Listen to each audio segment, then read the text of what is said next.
In this episode, we're going to be taking a look at chord progression and how you can actually play so many songs after only learning a few simple things.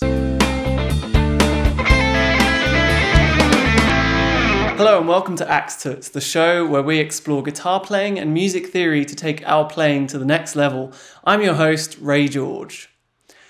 In this video, we're going to go over a few basic elements of music theory to broaden our understanding of chords and chord progression. This will include what an interval is, the major scale, and how to harmonize the scale. If all that sounds a little bit complicated, just bear with me. I'm sure you'll get it, by the end of the video. And if you don't understand something, feel free to ask any questions in the comment section. So, first off, an interval. This is basically like a unit of measurement used to describe the distance in pitch between two notes. The smallest unit or movement between two notes in Western music and on a traditional or normal guitar is a semitone. So that's moving from one fret to any other fret either side. That's one semitone. If we were to move two frets on the guitar or two semitones, that would be called a tone.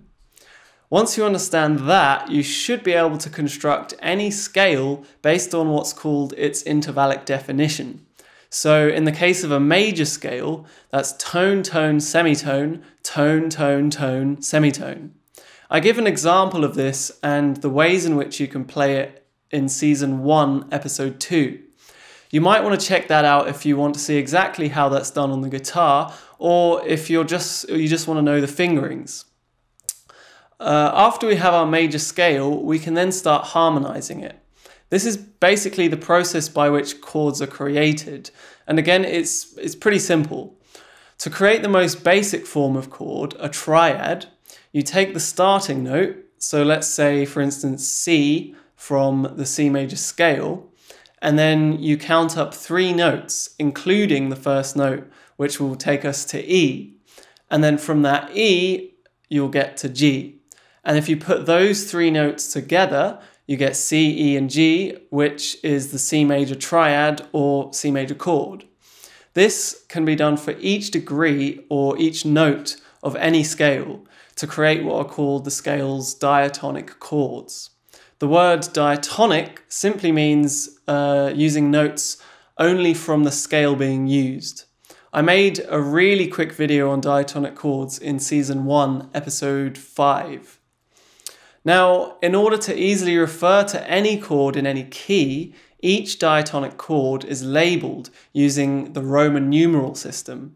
So in the case of C major, the one chord is of course C major, the two chord is D minor, the three chord is E minor, and so on and so forth. So by understanding all of that, all I have to say to tell you what chords to play for the example in this video is that it's in the key of G major and the progression is a 1-6-4-5. Check it out.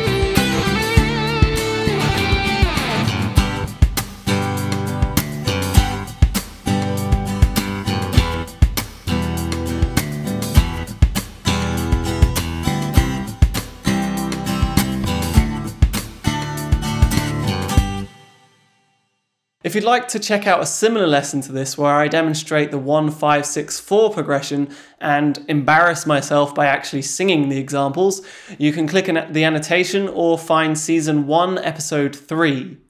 If you recognised any of the songs that I was playing in the example, let me know down in the comment section. Extra points if you can get them all right. I'd also love to know if any of you guys have already played this progression before or made a song with it, with or without even knowing it. As usual, if you enjoyed this video, hit that like button. If you have any comments, questions, or suggestions, feel free to leave them in the comments section. And if this is the first time you're watching one of my videos, I'd like to welcome you to my channel. I make videos like this one, as well as covers and performances every week. So make sure to hit that subscribe button to keep up to date.